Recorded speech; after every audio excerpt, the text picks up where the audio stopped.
पाकिस्तान को कल जिस तरह की जिल्लत आमीज शिकस्त हुई, मेरा नहीं ख्याल कि पाकिस्तान ने कभी भी जो है वो कौम को जहां ज़रूरत हो वहां खुशियां दी हो। बहुत कम ऐसे मौके हुए कि कौमी टीम के खिलाड़ियों ने परफॉर्म किया हो।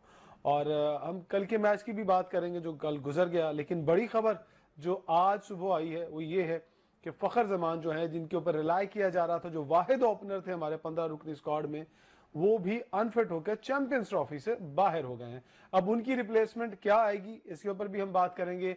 और हमने बात करनी है भारत बामुकाबला बांग्लादेश। आज भारत और बांग्लादेश चैंपियंस ट्रॉफी में अपना पहला मैच खेलने जा रहे हैं और बहुत सारे लोगों की दुबई की पिचेस पर जो है वो नजर होगी कि दुबई के अंदर भारत किस कॉम्बिनेशन से खेलता है, बांग्लादेश की क्या साइड है।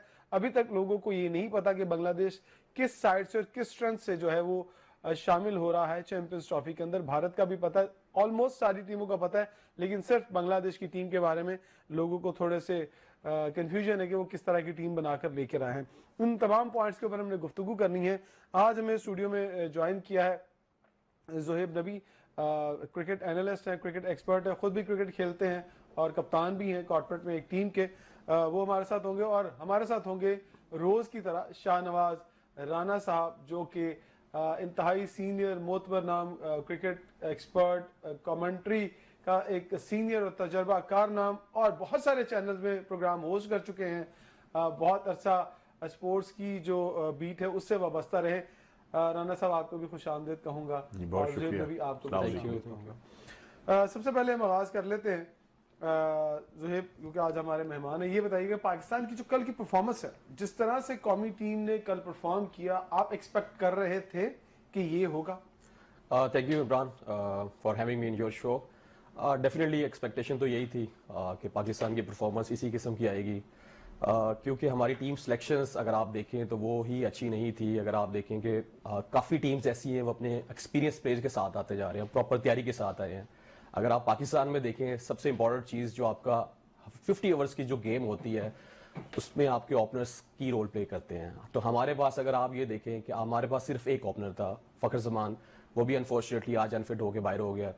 अगर ये मेरे ख्याल से इमामुल हक को ऐड करते और साथ अब्दुल्ला शफीक को ऐड करते तो मेरे ख्याल से बहुत अच्छा इनके लिए होना चाहिए था।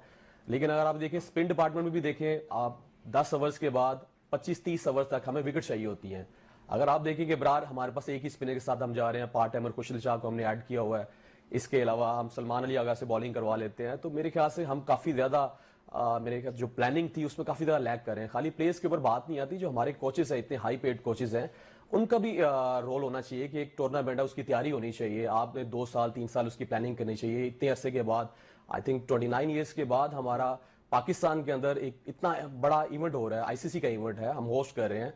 तो as a cricket loving nation हमें बहुत अच्छी एक्सपेक्टेशन थी पाकिस्तान के ऊपर, लेकिन जब स्क्वाड अनाउंस हुआ था तो काफ़ी ज़्यादा वहाँ पे गॉसिप स्टार्ट हो गई थी कि ये बहुत ही मुश्किल है कि आप न्यूजीलैंड और इंडिया जैसी टीम से जीतें। ठीक है, ये बताएं कि बाबर आजम, क्योंकि आप भी लाहौर में हैं, लाहौरी हैं, और बहुत ज्यादा जो पंजाबी हैं, खासतौर पर मैं सारे पाकिस्तानियों को कहूंगा, वो बाबर को बहुत बैकअप करते हैं कि बाबर करेगा, बाबर करेगा।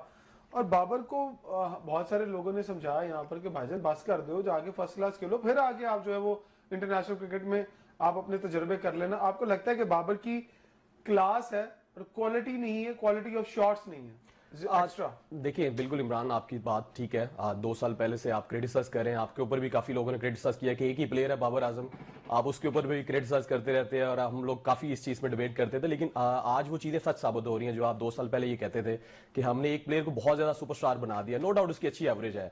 अगर आप देखें 55 में पाकिस्तान का ऐसा कोई प्लेयर नहीं जिसके लिए क्या किया। तो ये अगर आप देखें, आप मेरे ख्याल से 1 से 2 मैचेस होंगे लॉर्ड्स के अंदर बाबर आजम ने न्यूजीलैंड के खिलाफ 100 करके आप मैच जितवाया। मेरे ख्याल से एक आधा मैच और होगा जो इसने जितवाया होगा टीम को। लेकिन आप बाकी इसके देखें, इंडिविजुअल परफॉर्मेंस है। कल भी अगर आप देखें 90 बॉल्स पे आप 63 रन, आप इंटेंट की कमी है, अपनी आप पर्सनल सेल्फिश गेम खेल रहे हैं, अपनी आप जो मेजर आपकी जो की शॉट है वो पहली बॉल से आप डिफेंसिव नजर आए हैं। तो अगर आप 320 रन चेज करना है तो आप इंटेंट बाकी टीमों का देखें। न्यूजीलैंड को देखिए, ओपन खेलते हैं। आप इंडिया का देख लीजिएगा, आज मैच है बांग्लादेश के साथ होने जा रहा है, उनका इंटेंट देखिएगा, बाकी टीमों का भी देखिएगा। अनफॉर्चुनेटली अब उनकी वजह से बाबर आजम, एक तो ये सबसे बड़ी मिस्टेक हमने की है, रिजवान का भी इसमें बिल्कुल इन्वॉल्वमेंट है कि जी किंग कर लेगा। किंग कहाँ का किंग है वो? परफॉर्मेंस है नहीं और आपने इसको किंग बना दिया। अनफॉर्चुनेटली हम बहुत जल्दी किसी को स्टार बना देते हैं, हमें ये नहीं देखने आते कि वो उसने मैचेस कितने जिताए हैं। अगर वो पाकिस्तान में मैचेस जितवाता, अच्छी परफॉर्मेंस होती, आप कोहली की देख लें परफॉर्मेंसेस, हम अनफॉर्चुनेटली उसके साथ कंपेयर करते हैं, जबकि वो मेरे नहीं ख्याल कि वो शुभमन गिल जो सेकंड पोजीशन पर है इस वक्त आईसीसी की रैंकिंग के अंदर, तो वो तो उसके साथ भी कंपेयर करना उसका बहुत ज्यादती है। ठीक है राना साहब, फखर जमान अनफिट हो गए हैं और कल वो जब खेल रहे थे और आपके पास कुछ इतलात भी हैं उसकी बीमारी को लेकर, जरा वो तो बताइएगा। और कितना बड़ा डेंट पड़ा है पाकिस्तान को, जो थोड़ी बहुत उम्मीद हमने उसी से रखी हुई थी। वो क्या नाम है उसका, हमारा जो ओपनर अनफिट हुआ था पहले, वो और फखर दोनों ही बाहर हो गए। बात असल में ये है कि फखर की तो बीमारी का या उनकी जो जिसको कहना चाहिए कि अनफिट होने का कल पता चला, लेकिन मेरा ख्याल है कि वो जब टीम में शामिल किए जा रहे थे ना, तभी कुछ खदशात जो थे वो यकीनी तौर के ऊपर थे और उनके हवाले से बातचीत जो थी वो जारी थी। कहा भी जा रहा था कि फखर जो है वो पूरी तरह फिट नहीं है, लेकिन ये है कि वो जो उन्होंने चैंपियन कप खेला था उसमें उनकी परफॉर्मेंस को देखते हुए जो था ये कहा गया कि नहीं वो फिट है। हालांकि हाँ 2020, लेकिन वो फिट उसमें भी नहीं थे।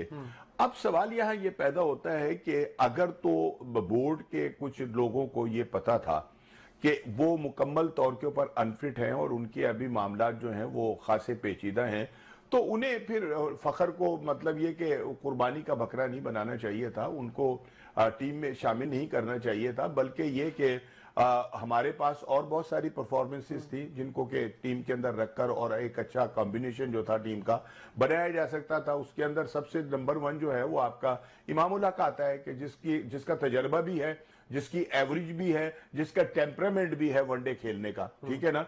सो ये है कि अगर तो उसको उस वक्त नहीं रखा गया तो ये मैं समझता हूं कि बड़ी एक तरह की ज्यादती थी। फिर दूसरी बात ये कि आप एक खिलाड़ी के जो मुसलसल जो है पिछले 2023 से जो है वो नाकाम होता चला जा रहा है, कभी एक इनिंग खेलता है अच्छी, कभी 4 इनिंगे जो है उनके अंदर उससे कुछ नहीं होता।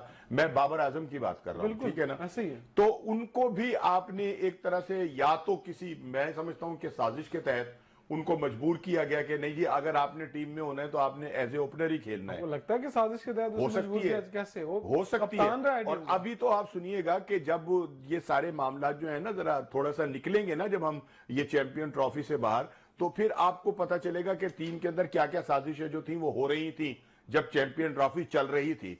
अभी तो लोगों की जबानों के ऊपर ताले लगे हुए हैं और ये बिल्कुल अंदर की पक्की बात है। मैं वो नाम जो है वो नहीं लूंगा, जाहिर है उनके भी वास्ते जो है ताल्लुक जो है वो बोर्ड के साथ मौजूद हैं और उनके भी बाल बच्चे हैं जिनको रोटी जो है उन्होंने खिलानी है। उन्होंने ये बताया कि इस वक्त भी ग्रुपिंग जो है वो अपने उरूज के ऊपर है कौमी टीम के अंदर, और वो ग्रुपिंग का ही नतीजा है कि हम जो है आज वो दिन देख रहे हैं जो हमें नहीं देखना चाहिए था। लेकिन मैं यहां पर फिर ये कहूंगा कि तालीम और जो एक होता है ना आपका बैकग्राउंड, वो बड़ा काउंट करता है किसी जगह। अगर तो मतलब ये कि बाबर आजम जो थे वो ये समझते थे कि उनको वो ओपन जो है वो नहीं कर सकते या उन्हें नहीं करना चाहिए, कर नहीं सकते बल्कि उन्हें नहीं करना चाहिए, तो उन्हें ये स्टैंड लेना चाहिए था। उन्होंने बहुत बड़ी क्रिकेट खेली है, उनका एक बड़ा नाम है, वो दुनिया के नंबर 1 खिलाड़ी है। वो कहते जी मैंने नहीं ओपन करनी, ठीक है ना? हाँ, उन्हें रखना तो रखो, नहीं रखना तो ना रखो। उन्होंने पहले भी तो कहा था ना, जब टीम बन रही थी और कुछ खिलाड़ियों को शामिल नहीं किया जा रहा था, तो उन्होंने कहा कि लो जी अगर आप इनको नहीं खिलाएंगे तो मैं भी नहीं खेल रहा। 5 करोड़ का कॉन्ट्रैक्ट किधर जाता, ठीक है या नहीं। तो अब बात यह है कि एक तो ये कि या तो वो बलि चढ़ाएगा या वो खुद चढ़ गए, दोनों में से एक बात है। और नुकसान किसका हुआ? पाकिस्तान की क्रिकेट का कौम, और नुकसान किसका हुआ? 27 करोड़ लोगों का, आवाम का, कि जो अब मुसल्लों पर बैठ गए हैं कि या अल्लाह तू हमारी इज्जत रख ले, हमारा पाकिस्तान। आपको लगता है कि अभी भी लोग इनकी परफॉर्मेंस देख के मुसल्ले पर बैठेंगे? देखिए बात पता है क्या है, इनके लिए बैठेंगे। हम ना एक जज्बाती लोग हैं, और दूसरी बात यह कि यार मुल्क और कौम जो है ना वो बड़ी वो मायने रखती है, बड़ी चीज होती है। हमें ये क्यों मर्जी कुछ करते रहे तो इनको ठीक है ना, हम अपने मुल्क को सामने रखते हुए उसके लिए तो दुआ करेंगे लाजमी तौर के ऊपर। लेकिन आपको टोक रहा हूं, सॉरी जी जी, आप हमेशा मुझे कहते हैं जी जी, हमेशा कौम के लोगों को उनके लिए दुआ करनी चाहिए जो इस काबिल हो। आज फर्ज करें कौम की दुआओं से ये परफॉर्म कर जाते हैं, ये तो हमारे गले पड़े रहेंगे, कैसे उतरेंगे? नहीं ये गले तो खैर पड़े रहेंगे, और पड़े इसलिए रहेंगे कि जहां पर आपके किसी घर का जो सरबराह होता है ना, जिसको हम बात कहते हैं, अगर उसके फैसले तगड़े होना और वो ये सोच ले कि मैंने अपनी औलाद को सीधा रखना है, सीधा कर देना है, तो फिर औलाद सीधी हो जाती है। और अगर बाप हाथ हौला रख ले तो सारे बेटे जो है वो कभी डिट्रैक्ट हो औलाद ना जाते सीधी हैं। हो तो घर से निकाल दिया ठीक जाता है, है। हाँ, तो यही हाल हमारे बोर्ड का है कि हमारा बोर्ड जो है ना उसमें तप्पड़ नहीं है, वो खिलाड़ियों के नीचे लग गया। दूसरी बात जो सबसे अहम जो है ना, ये सोशल मीडिया पर भी चल रही है कि बोर्ड जो था ना वो ग्राउंड बनाने के ऊपर सारी तवज्जो लगा के बैठा था, उसने टीम नहीं बनाई। हाँ, पीसीबी ने ना टीम बनाने की तरफ तवज्जो नहीं दी, वो सिर्फ और सिर्फ ग्राउंड बनाने के ऊपर तवज्जो देते रहे, और नतीजा जो है वो आपके सामने। या ज़ोहेब, मुझे बताइएगा, मोहसिन नकवी साहब वैसे तो बड़े समझदार और बड़े ही क्रेडिबल इंसान हैं, उनकी क्रेडिट के ऊपर बहुत सारी कामयाबी हैं। ये क्रिकेट लगता है कि किसी के हाथ आने वाली चीजें, आप ठीक है, आप बहुत स्पीड से काम करते हैं, आप मैनेजमेंट में बड़े तगड़े हैं, बट ये क्रिकेट को संभालना उनके बस की बात है? क्या उनके हाथ को आएगा या उनके मुशीर ही उन्हें दबा रहे हैं? देखिए, मोहसिन नकवी के ऊपर बिल्कुल बात आई है, तो देखिए ओपन बात करनी पड़ेगी एज ए पाकिस्तानी, क्योंकि हम क्रिकेट लविंग नेशन है, हम क्रिकेट को बहुत ज्यादा प्यार करते हैं। जैसे भी आपने कहा कि अभी भी दुआएं करना बनती है, क्यों नहीं बनती? आप क्रिकेट कब से खेलते आ रहे हैं, आप देखते आ रहे हैं, हमारे जो प्लेयर्स हैं, वसीम अकरम, वकार यूनुस, इस्माम उल हक, यूसुफ, तो ये जितने भी प्लेयर्स हैं, इनको देख देख के हमारा जो बिल्डअप हुआ है वो हुआ है। लेकिन अगर आप ये स्टार मसला सिर्फ यही आता है इमरान, मेरिट का सिस्टम नहीं है अनफॉर्चुनेटली। मोहसिन नकवी साहब को देखना पड़ेगा कि हमें मेरिट का कल्चर प्रमोट करना पड़ेगा। अगर आप खाली मोहसिन नकवी पे डालेंगे, मेरे ख्याल से वो भी चीजें ठीक नहीं है। जो हमारे, मैं अभी पहले भी बात की है कि जो हमारे कोचेस हैं, जो हाई पेड कोचेस हैं, उनका काम मोहसिन है। नकवी पे क्यों नहीं डालेंगे हम? वजह हाँ, बताएं ना। वो बिल्कुल मतलब ये कि वो जिम्मेदार है, वही देखिए टीम बनाकर कोचेस देते हैं, ये साइन करते हैं, ठीक है ना, साइन तो करने होते हैं चेयरमैन ने, तो चेयरमैन कहे कि आपने ये टीम ही गलत बनाई है यार, मैं तो नहीं साइन कर रहा, इसको ठीक करो। सही कह रहे हैं आप, लेकिन देखिए मोहसिन नकवी जो जिस पोजीशन पे बैठा हुआ ना, सारा कुछ उसने नहीं करना, ग्राउंड में जाके उसने नहीं खेलना। कैप्टन का भी रोल होता है, कोच का भी रोल होता है। आप डेफिनेटली आप कह रहे हैं कि हमारा, अब मैंने आपको ये बताया कि जैसे आप मैरिड का कल्चर नहीं है, आप देखें खुशदिल शाह आ गया, डेफिनेटली रिजवान की क्लोज है बहुत ज्यादा, खुशदिल शाह खेल गया। हम बाबर आजम में बात करते थे, वो अपने फ्रेंड कल्चर को प्रमोट करता था, लेकिन अगर आप ये देखें तो रिजवान ने भी वही आके किया है। क्या ये भी यहाँ पे भी मोहसिन नकवी ने उसको कहा कि इसको ऐड करें? नहीं, ऐसा नहीं है। तो आप मोहसिन नकवी साहब मना करते, कहते भाई इसकी मुझे परफॉर्मेंसेस दिखाएं, ये क्या है, ठीक है ना। जिन जिन के ऊपर निशान, जो पूरी कौम बोल रही थी ना कि खुशदिल क्यों आ गया, आपका राणा साहब जो है वो क्यों आ गए, ठीक है या नहीं? सर, परफॉर्मेंस पे अगर हम बात करें तो परफॉर्मेंस में पाकिस्तान में तो कोई भी जस्टिफाई नहीं करता। 2 साल में हमने तैयारी क्या की है, तो फिर इसका मतलब टीम नहीं बनती। आज मैं तैयारी ही नहीं की हमने। न्यूज़ वन के प्लेटफॉर्म से आपको आज एक बात बता दूं दोनों को, और मैं न्यूज़ वन के नाज़रीन को भी बता दूं कि मैंने मोहसिन नकवी साहब को एक दफा मैंने प्रेस कॉन्फ्रेंस के बाद रोक लिया। मैंने कहा सर मैं आपसे बात करना चाहता हूँ। उन्होंने कहा जी।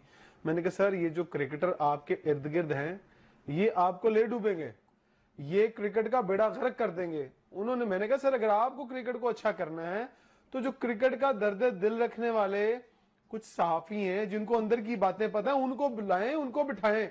वो लोग आपके इर्द गिर्द हैं, बशमूल क्रिकेटर्स, बशमूल बहुत सारे ऐसे लोग जिनका मैंने इशारा कर दिया है, वो क्रिकेट का बेड़ा गर्क कर रहे हैं सिर्फ अपने जाती मफादात के लिए। अगर आप क्रिकेट को ठीक करना चाहते हैं तो उन लोगों को ढूंढें जिनको मुल्क का एहसास है, जो अंदर की बातें जानते हैं। आपको अंदर की बातें कोई नहीं बताएगा। अगर आप नहीं करना चाहते तो एक दिन आएगा कि आपको भी इसका कसूरवार समझा जाएगा। आपके स्टेडियम बनाने के काम अलग, लेकिन क्रिकेट टीम को अगर नीचे ग्राफ आता है तो उसके जिम्मेदार चेयरमैन मोहसिन नकवी साहब आप भी होंगे। क्या ख्याल है राणा साहब, पहले आप बताइए। नहीं, बाप भी का तो निकाल ही देना इसमें से। चेयरमैन ही जो है वो इसका जिम्मेदार है कि अगर तो उनके जेरे साया ये लोग जो हैं ये इस तरह के काम कर रहे हैं कि जिससे पूरी कौम का जो है वो स्टेक जो है वो दाव पर लग जाए, तो फिर जिम्मेदार तो वो हैं कि जो सजा दे, जिन्होंने, जब आपने 2023 के अंदर एक बड़ी पैथेटिक किस्म की परफॉर्मेंस जो थी वो हमारी टीम की थी कि जिसके अंदर हम दुनिया की तीसरे चौथे दर्जे की टीमों से जो थे हम हार गए थे। आपने एक दावा किया कि जी अब टीम वापस आएगी तो एक बहुत बड़ा ऑपरेशन जो है ना वो होगा, ऑपरेशन क्लीन अप होगा और उस नासूर को निकाल दिया जाएगा, जिसकी वजह से जो है पूरा जिस्म जो है वो मुतासिर हुआ है। मुझे बताएं कि कौन सा ऑपरेशन किया चेयरमैन साहब ने? वो लोग के जो आंसरेबल थे, जिनको जवाब देना चाहिए था, वो सब के सब जो है वो जवाब तो उन्होंने क्या देना था, वो आज भी बोर्ड के साथ चिपके हुए हैं। वो आज भी जो चेयरमैन साहब जो हैं उनके इर्द गिर्द जो है वो घूम रहे हैं। हर जगह पर होते हैं भाई, हर जगह पर। सीधी सी बात है ना कि वो आज भी उन्हीं के चहीते हैं ना। जिन लोगों का ऑपरेशन होना था वो सबके सब तो आज भी बोर्ड के साथ मुंसलिक है। तो अगर उस वक्त ही ऑपरेशन कर दिया जाता तो आज टीम की हालत ये ना होती जो हो रही है। जब उस वक्त आपने अपने हाथों को वो रखा, मतलब क्या कहते हैं, शफकत का जो है हाथ फेरते रहे उन लोगों के ऊपर जिन्होंने पाकिस्तान टीम का बेड़ा गर्क किया। आप जाहिर है कि आज जो भी कुछ हो रहा है ये आज का नहीं है, वक्त करता है परवरिश बरसों, वक्त करता है परवरिश बरसों, हादसा बेसबब नहीं होता। वाह, ठीक है ना? यहाँ पर ब्रेक का वक्त हो गया। ये तो है। चैंपियंस ट्रॉफी 2025 की transmission stand up for the champions में एक बार फिर खुश आमदीद कहते हैं हमारे पैनलिस्ट शाहनवाज राना साहब और जोहेब नबी हमारे साथ मौजूद हैं। राना साहब ये बताइएगा कि आज भारत और बांग्लादेश का बड़ा इंपॉर्टेंट मैच है। मैं इंपॉर्टेंट इसलिए कह रहा हूँ कि बहुत सारे लोगों को देखना है कि दुबई में क्या है, जो हमारे ग्रुप की खासतौर पर टीमें हैं उन्होंने देखना है फाइनल से पहले कि दुबई की पिचेस क्या बिहेव करती हैं, दुबई का मौसम क्या बिहेव करता है और भारतीय टीम क्या बिहेव करती है, क्योंकि टॉप 4 में उनकी शिरकत को 99% समझा जा रहा है कि वो होंगी। आपकी क्या राय है कि किस हद तक हम ये जो मैच है आज का, ये टूर्नामेंट को डिसाइड कर देगा? लेकिन बात ये जैसा कि आपने कहा, ये मैच जो है ना, ये सिर्फ अब मैच बांग्लादेश और इंडिया का नहीं है, बल्कि इसमें हमारे जज्बात जो है ना वो भी अब पूरी तरह से इन्वॉल्व हैं।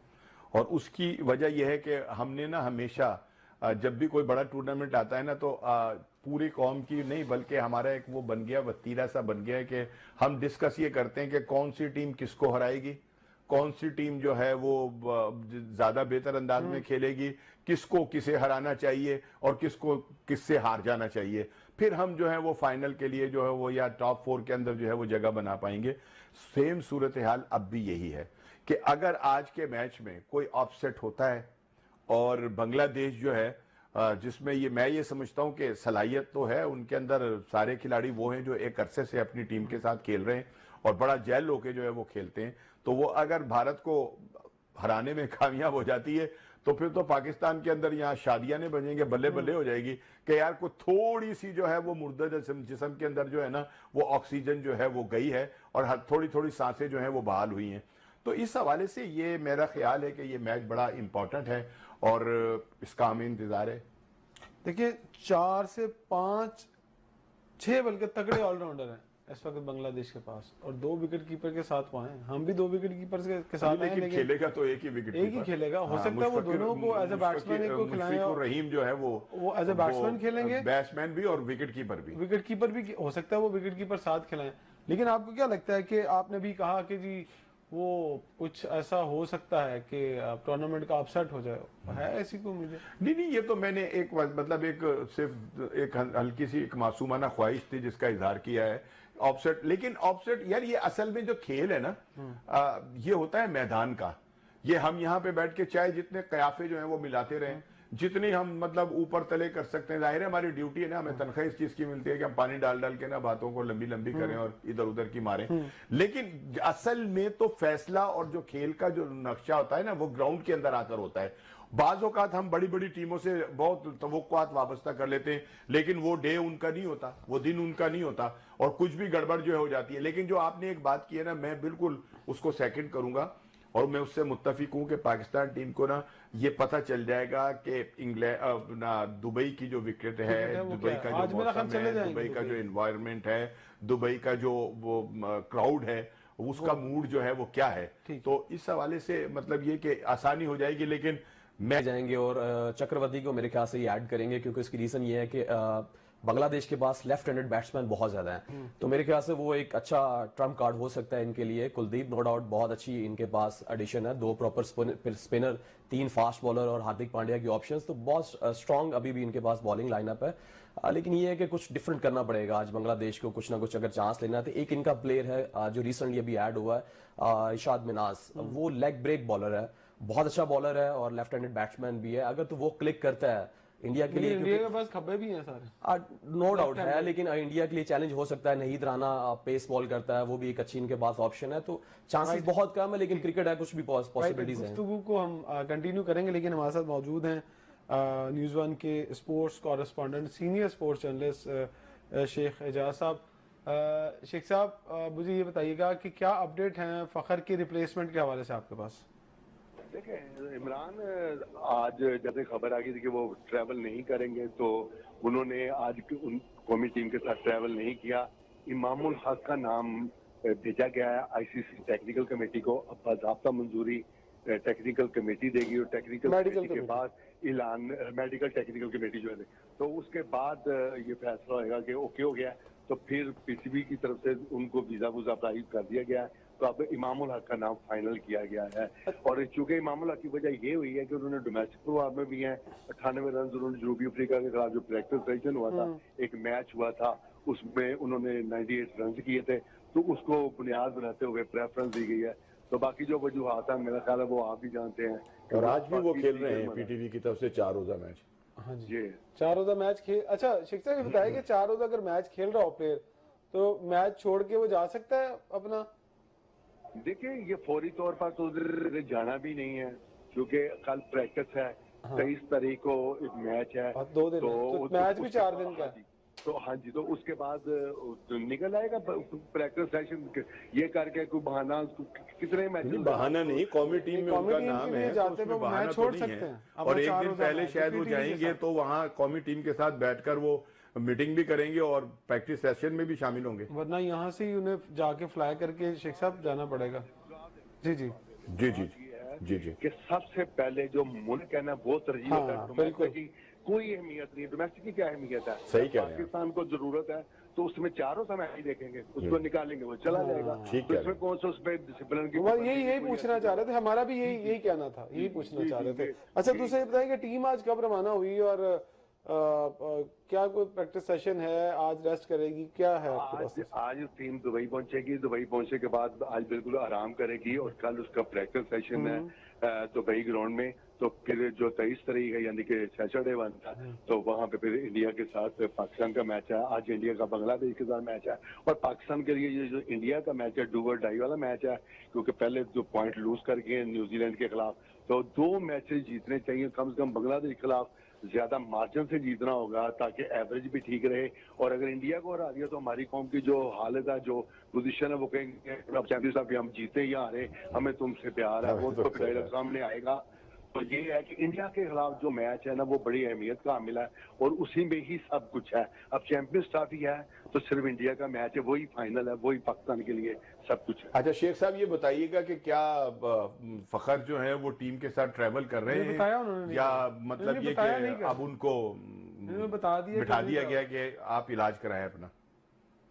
मशवरा किया है और वो ट्रैवल नहीं कर रहे, उनके बगैर टीम ये कराची एयरपोर्ट से, और अब वो आराम करेंगे, रिहैब करेंगे। उसके बाद जब तक डॉक्टर उनको इजाजत नहीं देंगे, परमिशन नहीं मिलेगी, उस वक्त तक वो क्रिकेट से दूर रहेंगे और टीवी पे मैच देखेंगे और कौम पूरी उनको मिस करेंगे करेगी। क्योंकि एक नाम था फखर का जो ओपनिंग पे जो टॉप ऑर्डर बैटिंग में, कि उनसे बड़ी तोक़ुआत वाबस्ता थी कि वो कुछ करेंगे, क्योंकि मिडिल ऑर्डर कल अगर मिडिल ऑर्डर चला है तो ओपनिंग में जो पहले 3 जो बल्लेबाज हैं वो पहुंच गए वापस पवेलियन में, तो जो टेल एंडर है वो भी बिल्कुल ना होने के बराबर है। तो जब तक आप तीनों शोबों में टॉप ऑर्डर पे, मिडिल ऑर्डर और टेल एंडर नहीं खेलेंगे, और बॉलिंग तो पाकिस्तान वो कुछ नहीं दिया जो जिसका हम दावा करते हैं कि पाकिस्तान की जो बॉलिंग है वो दुनिया की नंबर 1 बॉलिंग है।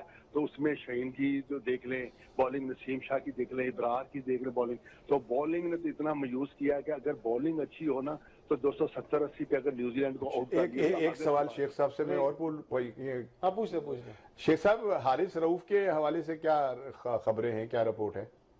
शाहनवाज साहब, राणा साहब देखिए, जब एक बंदा अनफिट होता है ना, चाहे उसका पाँव मुड़ा हो या सीने में तकलीफ हो या किसी किस्म की पेन हो, तो उसमें एक कलक सा एक खौफ होता है ना, वो एक खौफ रहता है कि कहीं फिर वो दोबारा ना हो जाए। तो जो सीने की जो दर्द थी ना, उसको बिल्कुल वास्तविक तौर पर नहीं बयान कर रहे कि वो सीने की दर्द क्या थी, कैसे थी। टीम में अनाउंस है, उनको टीम में शामिल किया गया, उनको साथ लेके चले गए। आप देखते हैं उनके साथ आगे क्या अगर वो सीधे की थी और सीवियर किस्म की क्या था क्या नहीं था, वो हमको बताना चाहिए था पूरी डिटेल। जी बहुत शुक्रिया शेख एजाज साहब आपका। एक ब्रेक का वक्त है, ब्रेक के बाद दोबारा से वापस आएंगे और अपने पैनलिस्ट से जो गुफ्तगू सिलसिला उसको शुरू करेंगे। टॉस जीतकर पहले बैटिंग का फैसला किया है और ये फैसला कितना उनके लिए फायदेमंद साबित होता है। शाहनवाज साहब ये बताइएगा कि बांग्लादेश ने अब टॉस जीत लिया है, आप क्या एक्सपेक्ट कर रहे हैं कि जिस तरह की स्पिन बॉलिंग का जाल सबके लिए तैयार किया है भारत ने, और बांग्लादेश की टीम आपको क्या लगता है कितने रन करेगी? क्योंकि इंग्लैंड की जो सीरीज हमने देखी है इंडिया के अंदर, उसमें तो हमने इंग्लैंड को हिलने नहीं दिया। यहाँ आपको क्या एक्सपेक्ट देखिए इसमें ना ये है कि एक तो ये ना अपनी जो बैटिंग होती है ना, ये उस पर कॉन्फिडेंस की एक अलामत होती है कि कोई कप्तान जो है ना वो ये कहे कि हम, हालांकि उसको पता है कि इंडिया के पास फास्ट बॉलर भी बहुत अच्छे हैं, स्पिनर तो उनके बहुत ही अच्छे हैं, ठीक है ना, तो उसके बावजूद अगर वो बैटिंग का उन्होंने कहा है तो एक तो ये कि वो ये समझते हैं कि शायद सेकंड टाइम में थोड़ी सी विकेट जो है ना, जाहिर है कि जब उसके ऊपर 50 ओवर की खेल होगी तो विकेट खासी तब्दील हो जाती है सेकंड टाइम के अंदर, गर्मी भी वहां पर मौजूद है, तो थोड़ा सा जो है सेकंड टाइम में शायद ब्रेक जो है वो ज्यादा मिलना शुरू हो जाए, या मतलब ये कि बॉलिंग को जो है वो थोड़ा सा फायदा जो है वो पहुंचना शुरू हो जाए।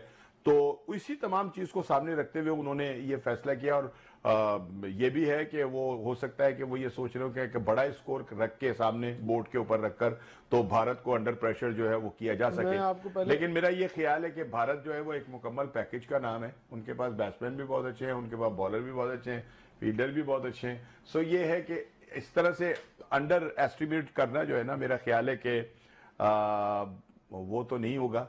लेकिन ये कि अगर तो कप्तान ने ये फैसला किया, कप्तान ने तो हमारे भी फैसला किया था कल, टॉस जीतकर तो खुद बॉलिंग कर ली थी, लेकिन वो कहते ने कि वो काम ही पुठा पै गया तो यहाँ पर भी काम पुठा ना पै जाए, ठीक है ना।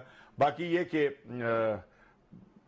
फाइटर तो है बंगाली, इसमें तो कोई शक नहीं है। साइड जो भाई आपको बता देता हूँ, रोहित शर्मा, शुभमन गिल, विराट कोहली, श्रेयस अय्यर, अक्षर पटेल, केएल राहुल, हार्दिक पांड्या, रविंद्र जडेजा, हर्षित राणा, और उसके बाद आ गया जी मोहम्मद शामी और कुलदीप यादव। 1 2 3 और 4 स्पिनर्स हैं, और उसके साथ फिर 2 फास्ट बॉलर हैं, 2 फास्ट बॉलर हैं, स्टिंग और एक शामी ऑलराउंडर हैं, और उसके बाद फिर जो पांड्या है वो भी हर्षदीप क्या है यार, एक तो नाम ही बड़ा अजीब राइट हैंड जो फास्ट बॉलर है, हर्षदीप राणा, हर्षदीप सिंह नहीं खेल रहे, हर्षदीप राणा फास्ट बॉलर हैं, राइट आर्म फास्ट बॉलर हैं, ये खेल रहे हैं, और उसके बाद शामी खेल रहे हैं, और साथ मीडियम पेसर जो है वो पांड्या खेल रहे हैं। स्पिनर आपको बता देता हूँ, लेफ्ट आर्म स्पिनर है, आपको पता है कुलदीप यादव है, फिर उसके बाद आ जाते हैं जी Ravindra Jadeja, left arm spinner है, उसके साथ ये 2 स्पिनर हैं, और इस लाइनअप के साथ होते हैं। अगर बांग्लादेश की साइड अगर आप सुन रहे हैं वो भी बता देता हूँ। उसके बाद तंजीद हुसैन है, फिर सुमैया सरकार हैं, नजमुल हसन हैं, हैदरी हैं, और उसके बाद मुशफिकुर रहमान है, मेहंदी हैं, उसके बाद अली खेल रहे हैं, राशिद हैं, तंजीमुल हसन है, तस्कीन है। राणा को नहीं खिलाया, नाहिद राणा नहीं है, नहीं ये 11 जो उन्होंने दी है, जो फाइनल 11 है, ये फाइनल 11 बता, उसमें नाहिद राणा नहीं है। आप बताएं जरा। वो हालांकि उनके सबसे तेज बॉलर हैं। अच्छा, इंडिया 2 स्पिनर के साथ आया, मेन 2 स्पिनर के साथ, 4 स्पिनर्स के साथ नहीं आया। लेकिन यार उनकी टीम जो है ना वो, मुझे लगता है भारत ने अपनी बैटिंग लाइन लंबी की है। ये भी हो सकता है कि अगर उनका लेकिन भाई वो 5 बॉलर, रेगुलर 5 बॉलरों के साथ तो खेलते ही खेलते हैं। शायद देखिए टॉप के 4 बैट्समैन रोहित, शुभमन गिल, विराट कोहली, श्रेयस अय्यर और अक्षर पटेल, ये लेफ्ट आर्म स्पिनर, आपको पता है ये भी बॉल अपने 10 ओवर पूरे करके जाते हैं। उसके बाद केएल राहुल 1 2 3 4 5 3 स्पिन के साथ चले गए ना, अक्षर पटेल हो गया, कुलदीप यादव हो गया, और रविंद्र जडेजा। 3 स्पिनर और 3 फास्ट बॉलर का कॉम्बिनेशन उन्होंने खिलाया। क्या कहते हैं आज? मेरे ख्याल से एक पांडे है ना, हार्दिक पांड्या, तो वो तो फास्ट बॉलर, तो 3 हो गए ना उनके, 3 फास्ट बॉलर और 3 स्पिनर। बड़ी बैलेंस साइड है मेरे ख्याल से। अगर ये जो एक लेफ्ट हैंडेड बॉलर है, अक्षर पटेल की जगह पे किसी प्रॉपर ऑफ ब्रेक बॉलर को खिलाते, जैसे मैंने आपको पहले बताया चक्रवर्ती अच्छा बॉलर है, उसको ऐड करते, क्योंकि अगर 3 लेफ्ट बॉलर्स के साथ जा रहे हैं तो मोस्टली अगर आप बैट्समैन देखें बांग्लादेशी साइड की, मोस्टली लेफ्ट हैंडेड बैट्समैन है, तो वो सूट नहीं करते थोड़े से। लेकिन ये है कि उनकी इतनी स्ट्रॉन्ग साइड है, दे आर इजीली मैनेज चीजें, वो बहुत आराम से मैनेज कर लेते हैं बहुत ज्यादा गेम के अंदर। फॉरन अगर आप लास्ट वर्ल्ड कप भी देखें, साउथ अफ्रीका के अगेंस्ट 5 ओवर में मेरे ख्याल से 30 रन चाहिए थे और उनके 4 से 5 आउट थे, वहां से कमबैक करके इंडिया ने वर्ल्ड कप जीत लिया था। तो वो दे आर वेरी स्ट्रांग। तो अनफॉर्चुनेटली राणा साहब जी, जडेजा तक उनकी ऐसी बैटिंग लाइनअप है जो कि आराम से 100 कर सकता है। आप कोई भी एक छोटा नाम नहीं देख रहे 50 तो करना मसला नहीं, ऊपर से 100, नीचे से 50। भाई अगर उनका खाली कप्तानी चल जाए ना और वो 10 ओवर खड़ा हो जाए रोहित शर्मा, तो वो खेल का कहीं से कहीं नक्शा जो है ना वो पलट देता है। केएल राहुल खेल रहे हैं। हाँ जी, राहुल खेल अब रहे आप हैं, देखें देखे ना ना उनकी इनके बैटिंग शुभमन गिल, कितनी। रोहित शर्मा, हाँ, विराट तो कोहली, फिर केएल राहुल, शुभमन गिल जो बहुत strong ये side है। एक बड़ी जडेजा की जबरदस्त जो टीम। वनडे की बैटिंग की एवरेज है वो 32 और वो जो है। जडेजा का आपने कहा 32 की एवरेज है उनकी। प्रॉपर ऑलराउंडर है बेसिकली। प्रॉपर ऑलराउंडर कौन? राइट।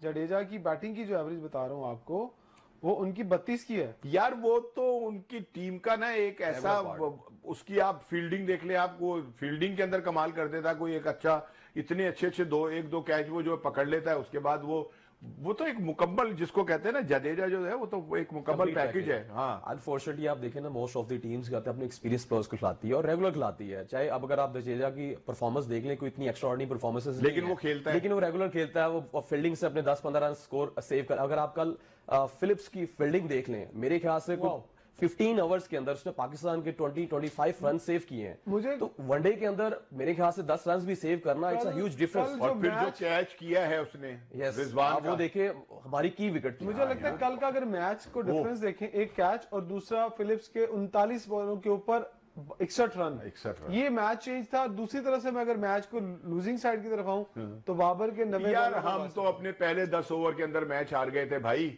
जब आपका 10 ओवर जो दायरे की क्रिकेट है जिसे हम कहते हैं कि इसका फायदा उठाना चाहिए, वहां हमारे 22 रन थे, ठीक है ना। तो जब 10 ओवर के अंदर 22 रन बनेंगे तो वहां आप मैच जीतेंगे। सिर्फ सिंगल करना मुश्किल था क्या? मेरे ख्याल से इतना मुश्किल नहीं। आप देखें सलमान अली आगा, उसका भी इतना एक्सपीरियंस नहीं है, वो नीचे से है, उसका इंटेंट देखें आप, वो फ्री क्रिकेट खेला अगर है, आप उसने स्कोर अगर किया। आप बारी ले रहे होते तो सिंगल तो कर मेरे ख्याल से देखिए थोड़ा सा टर्न जरूर हो रहा था विकेट के ऊपर, लेकिन इतनी क्रिकेट खेली हुई है आपने, आपके लिए सिंगल्स निकालना इतना मुश्किल काम नहीं। थोड़ा सा इम्पैक्ट, आपकी फनकारी जो है ना वो है जो रोटेशन है ना, स्ट्राइक रोटेशन वो इम्पैक्ट भी आया फखर जमान वो जब है इंजर्ड हुआ था, वो सिंगल डबल नहीं हो रही थी। और जी नाज़रीन, आज देखते हैं कि बांग्लादेश और इंडिया के मैच का फैसला क्या होगा। मैच के बाद पोस्ट मैच एनालिसिस के साथ आपके सामने जरूर हाजिर होंगे इंशाल्लाह, और आपको बताएंगे कि भारत और बांग्लादेश का रिजल्ट क्या रहा। हमने यहाँ पर जो गुफ्तगू की आपके सामने थी, हमने जितनी भी गुफ्तगू की, मुझे तो भारत ही फेवरेट लगा। आपका कौन सा फेवरेट है, आप किसके लिए दुआ कर रहे हैं, और आप ऑब्वियसली एज अ क्रिकेट शायक जो है वो देख रहे होंगे कौन सी टीम जीतेगी। हम आएंगे इंशाल्लाह 11 बजे आपके सामने और बताएंगे कि क्या क्या परफॉर्मेंसेज रही, और तब तक अपना बहुत सारा ख्याल रखिएगा। हमारी जो ट्रांसमिशन है stand up for the champions, इसको सपोर्ट करते रहिए, देखते रहिए और बताते रहिए किस तरह बेहतर कर सकते हैं। अपना बहुत सारा ख्याल रखिएगा। अल्लाह हाफिज।